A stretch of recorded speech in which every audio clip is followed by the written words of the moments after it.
Bonjour à toutes et à tous, Sandra Dania. Bonjour mes chers amis. Je suis ravie de vous retrouver à l'occasion de cette guidance intemporelle, en quelque sorte, mais aussi axée sur une réflexion qui m'est venue ce matin. Et je me suis demandé à quoi tout ça nous sert. Voilà, alors bien sûr, sur un plan philosophique, je détiens en moi beaucoup de réponses. Ça ne reste que mes réponses. Et j'avais envie de regarder si si l'univers avait la possibilité de nous passer des messages pour savoir vers quoi nous tendons et à quoi nous sert ce temps de mise en pause, de traverser cette situation complexe qui est la nôtre par cette crise. Euh, donc on va regarder ensemble. Je, je vais vraiment me laisser inspirer là, hein, pour le coup.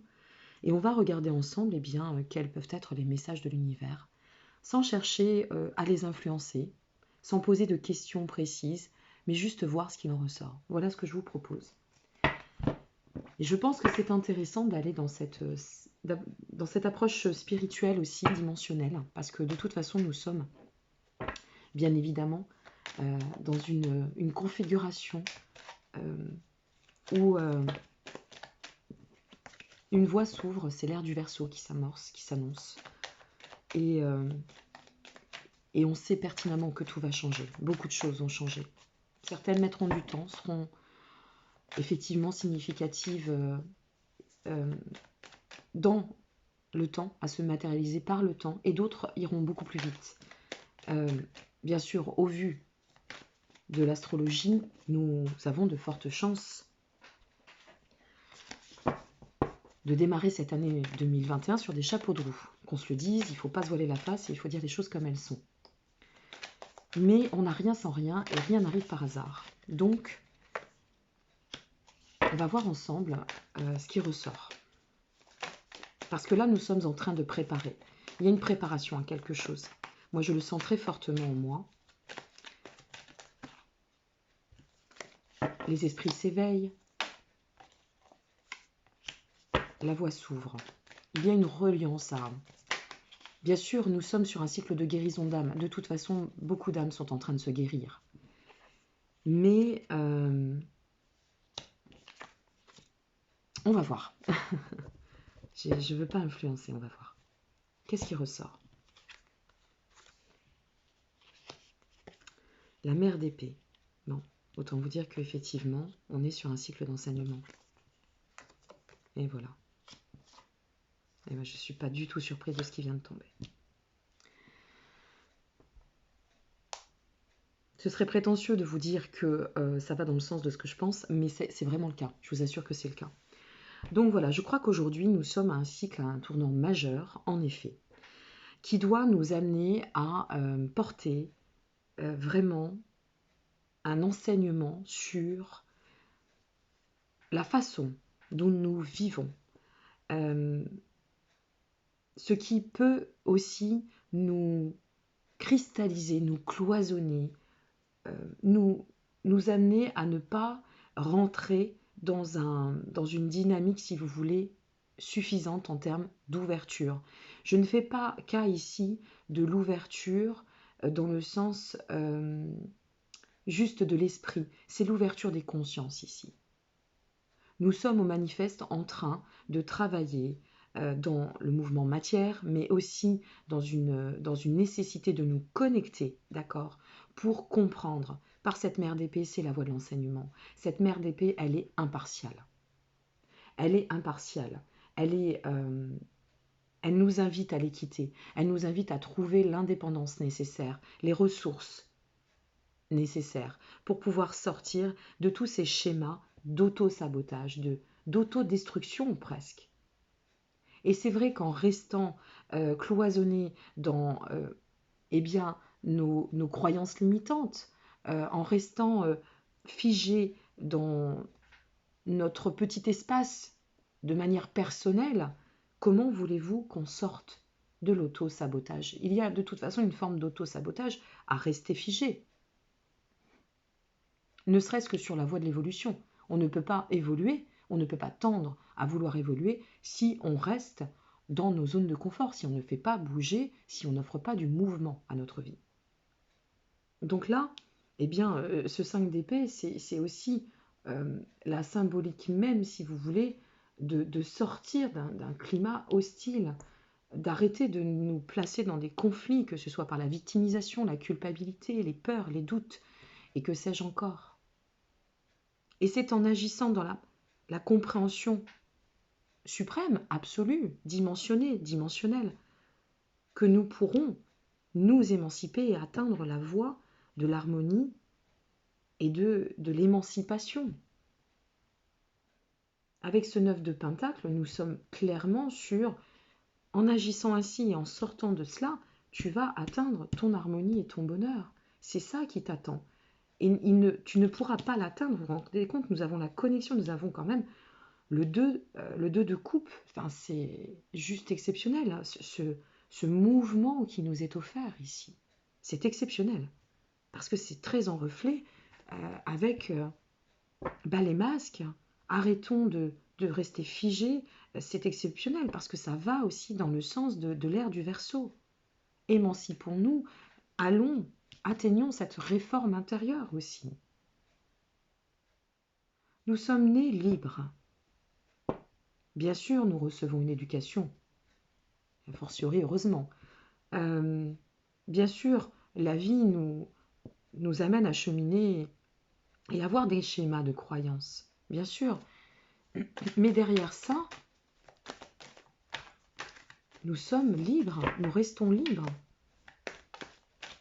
Et il faut qu'on puisse atteindre ce point de reconnexion avec cette liberté d'être au devenir pour pouvoir, vous voyez, j'avais envie de tirer une carte, mais on est sur l'incertitude, c'est bien cela. Et ici, regardez ce qu'on a. Il y a aussi une autre carte qui est sortie, je vous le dirai après. C'est ça, c'est-à-dire restons libres d'être et de devenir. Oui, nous sommes confinés, mais est-ce que ça doit nous empêcher de continuer à persévérer sur cette sensation de vivre libre et libéré? Est-ce que ça doit nous emmener, si vous voulez, à l'échec de l'accomplissement? Pas du tout. Ça n'est qu'un point de regard, une fois de plus, ça n'est qu'une croyance. Et ici, avec ce 7 de Pentacle, c'est vraiment la nécessité d'observer, de se ressentir, avec ce qu'il y a en amont, vraiment d'épurer, de libérer pour tendre pleinement, si vous voulez, à la résultante du bien-être, du bonheur, de la reconnexion à l'amour inconditionnel. Nous avons ici le 2 de coupe.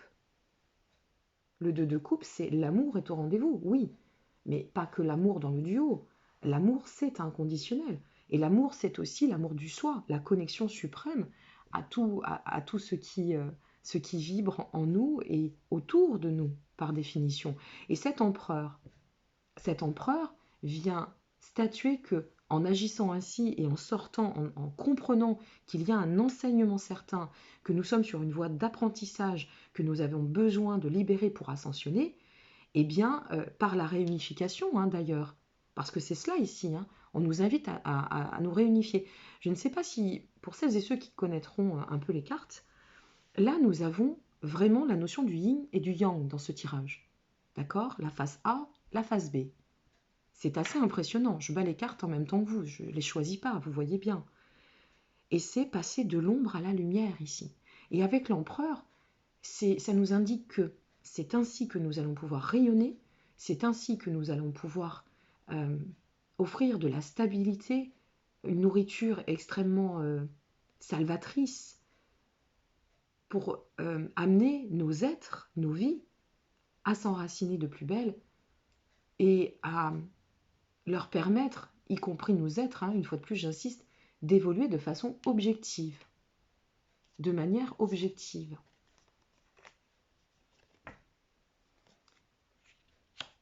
Le 10 de coupe. Le 10 de coupe, c'est au manifeste l'accomplissement. Voilà. C'est la représentation même du point d'accomplissement, du bonheur qui est en chemin. Ça ne fait que confirmer ce qu'offre l'empereur, c'est-à-dire ses racines, sa stabilité.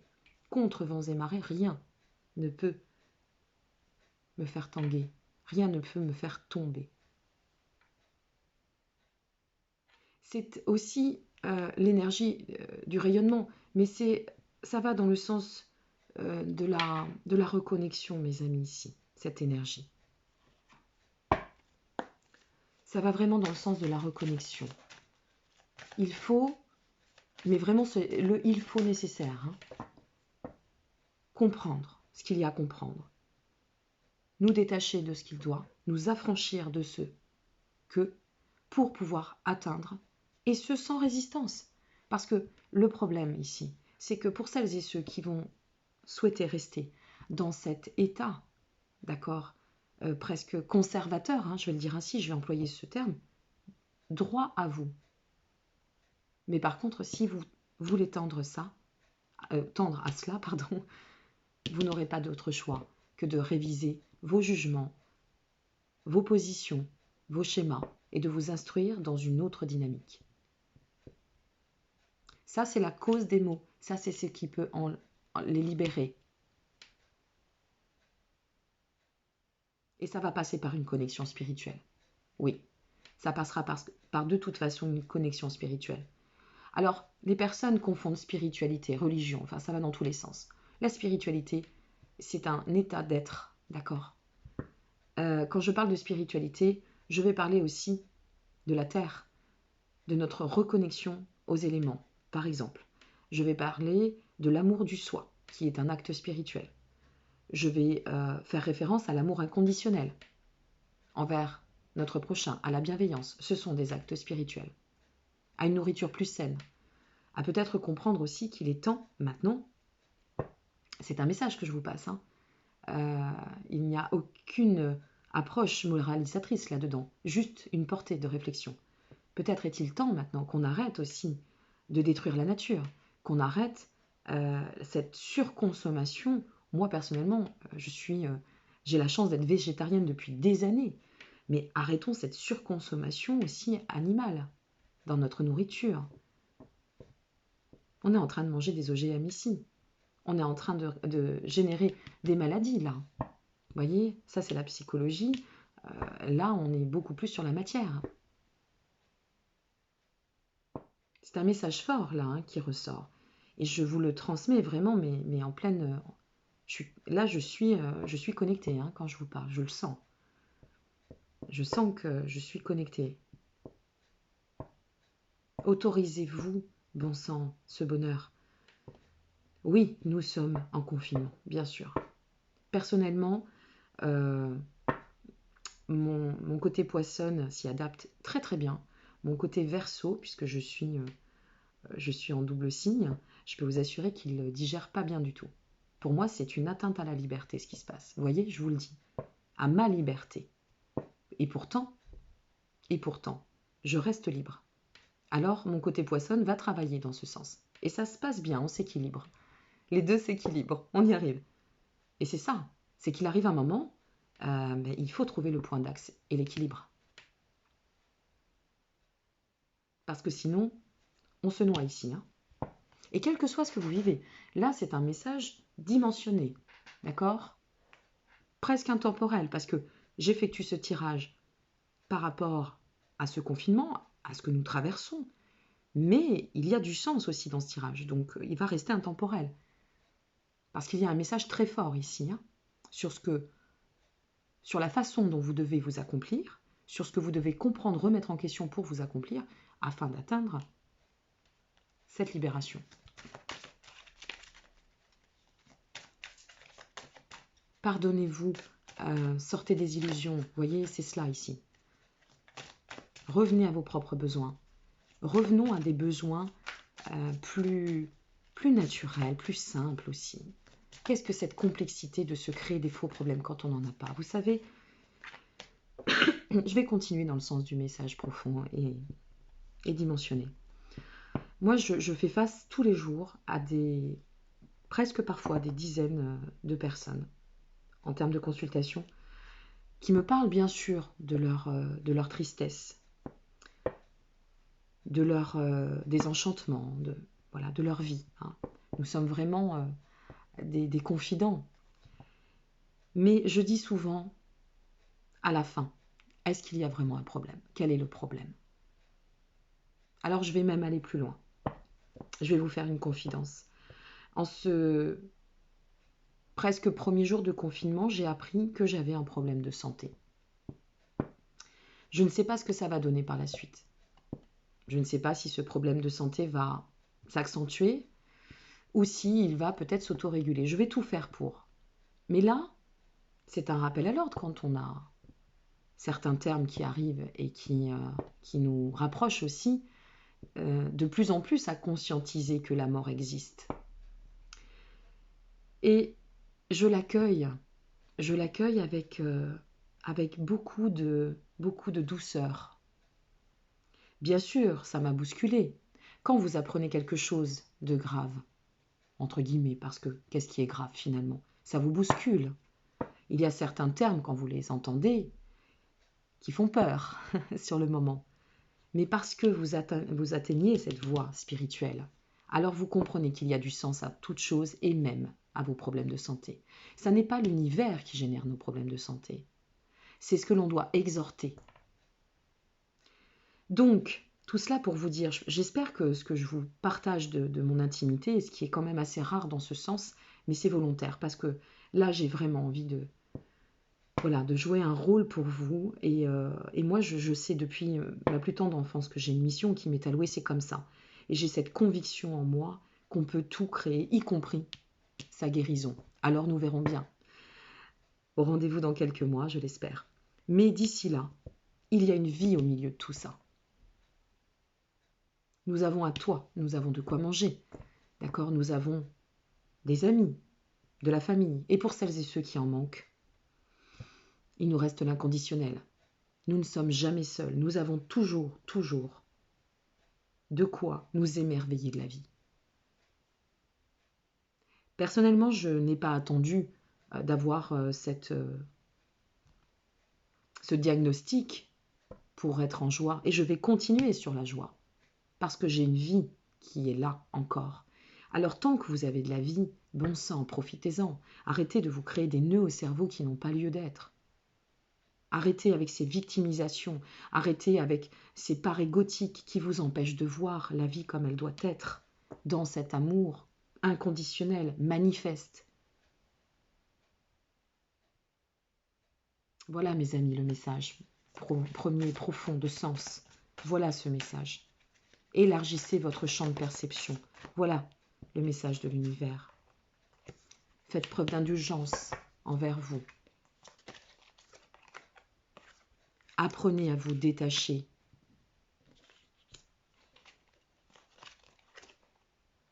Atteignez votre bonheur. Je vous tire les cartes au hasard. Faites tomber les masques.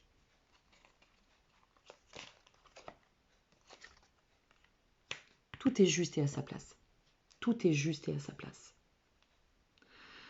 Comment peut-on dire, je vais continuer parce que vraiment, cette guidance, elle est magnifique. Comment peut-on dire, ah mais ça doit être le destin quand quelque chose de beau nous arrive, et mais qu'est-ce que j'ai fait au bon Dieu, à l'univers, à la vie, pour que ça m'arrive quand ça ne va pas dans notre sens? Bien sûr que tout a du sens. Je vous faisais référence à un problème de santé. Je peux vous faire référence à des galères quotidiennes, des problématiques qui viennent se greffer au quotidien. Et alors? Ça a du sens puisque c'est aussi ça qui vous permettra de pouvoir réfléchir, rebondir. Vous êtes au bon endroit au bon moment. Ce qui se vit n'est pas hasardeux. Regardez, la raison, c'est la traversée. Bien sûr, c'est la traversée pour vous permettre de reconnecter à votre essence ciel, en deux mots, mais aussi essentiel au sens premier du terme. D'accord? C'est un cycle de changement majeur, je vous l'ai dit tout à l'heure. Détachez-vous. Arrêtez de vous scléroser. On va en tirer une dernière. Ah, c'est magnifique. Pégase. Agissez avec instinct, débloquez votre mental, vos parts égotiques. Permettez-vous vraiment, permettez-vous d'atteindre la voie de l'émancipation, d'atteindre cet axe de prospérité. C'est cela que nous apprend ce confinement. Voilà l'enseignement du moment, de la guidance universelle. En dos de deck, reliez-vous, aimez-vous, aimez cette vie, profitez-en pendant qu'elle est encore là. D'un jour à l'autre, eh bien voilà, ça peut changer. D'une heure à l'autre, on peut sombrer, tomber, mourir. Moi, je suis stupéfaite, bien sûr, j'ai un gros travail d'enseignement, de pratique bouddhiste, etc. Mais ça s'est pas fait sans rien, hein. C'est pas tombé tout cuit dans la bouche, hein, ce que j'ai vécu personnellement, je vous le dis, hein. Donc, ça fera la même chose pour tout le monde, hein. Il n'y a pas de réussite sans effort non plus. Il arrive un moment, on ne peut pas attendre que ce soit que providentiel, hein. On est bien d'accord. Mais là, ici, c'est vraiment de vibrer par le cœur en toute intention. Et je ne sais plus pourquoi je vous parlais du bouddhisme. Bon, bref, c'est pas grave. Et dans cette dimension philosophique, c'est de se dire, bon, ben voilà, j'ai une vie à vivre, il n'y a rien sans rien. Oui, ça demande des efforts, hein, de voir quand même notre petit ego en face, de se confronter à nos parts égotiques, notre orgueil, notre fierté parfois. Euh, voilà, mais à quoi ça vous sert? Voilà, j'ai une question à vous poser. À quoi ça vous sert de vous retenir de dire que vous aimez? À quoi ça vous sert euh, d'être dans une fierté mal placée? Si ce n'est que gaspiller votre énergie, peut-être faire du mal au-delà de vous en faire à vous.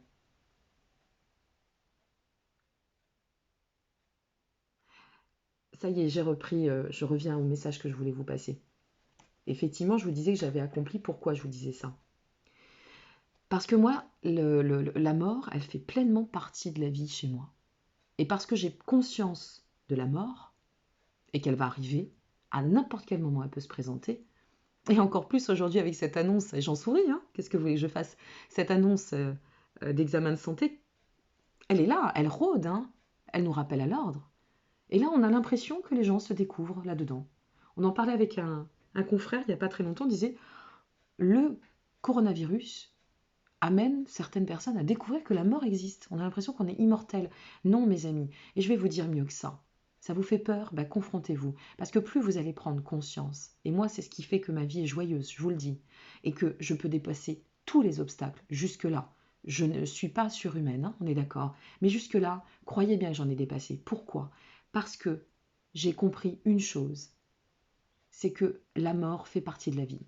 Et parce que je l'ai conscientisé, je vous donne une clé, hein, vraiment, quand vous allez la conscientiser, cette information, vous allez comprendre à quel point chaque minute, chaque seconde compte. Voilà, je vais finir là-dessus. Je crois que c'est joli. On va prendre un petit message de l'univers quand même. Je suis pleine de conviction dans ce que je vous transmets. C'est peut-être un peu direct dans mon intonation. Je vous prie de m'en excuser, hein, parce que ça ne demeure pas moins, au contraire, bienveillant. Mais je voulais vraiment vous passer ce message. Voilà, je voulais voir avec vous et me connecter, parce que nous sommes toutes et tous reliés. Je suis l'énergie d'amour de l'univers. Voilà ce que nous transmet l'univers aujourd'hui. Je vais désactiver les commentaires parce que là, je suis en train de m'apercevoir que j'ai parlé, enfin, ça a été très spontané. Je n'ai pas envie de... Je sais votre soutien, je sais que vous êtes là. Tant qu'il y a de la vie, il y a de l'espoir. Je n'ai pas envie de recevoir des mots qui n'auraient pas lieu d'être. D'accord. Et dites-vous une chose, c'est que dans la vie, il y a deux choses. Et surtout une chose qui est dramatique, c'est la pitié. Donc n'ayez jamais pitié, ayez juste de la compassion pour vous, envers votre prochain. Et voilà, sachez que je vais désactiver les commentaires, parce que je voulais juste vous passer ce message et qu'il vous parvienne. Je n'attends rien d'autre que de vous transmettre et de partager avec vous. Tant qu'il y a de la vie, il y a de l'espoir. Tant qu'il y a de l'espoir, il y a de la vie. Et on est tous ici ensemble. Donc soyons heureux. Et je vous remercie encore pour votre intérêt. La chaîne vient de dépasser 5000 abonnés. C'est énorme, hein, pour moi. C'est une vraie reconnaissance. Vous êtes présents, vous êtes fidèles. Très régulièrement, je reçois des commentaires. Je vais vous transmettre d'autres capsules. Bien sûr, arriveront les guidances pour ce mois de décembre qui sont en cours. d'enregistrement, et puis les lunaisons. Donc voilà, je vous passerai aussi d'autres messages. Mais en attendant, infusez-moi tout ça, vivez et soyez heureux. Merci pour votre fidélité, merci pour votre présence. Je vous embrasse et je vous envoie mes pensées les plus fraternelles. Courage à vous.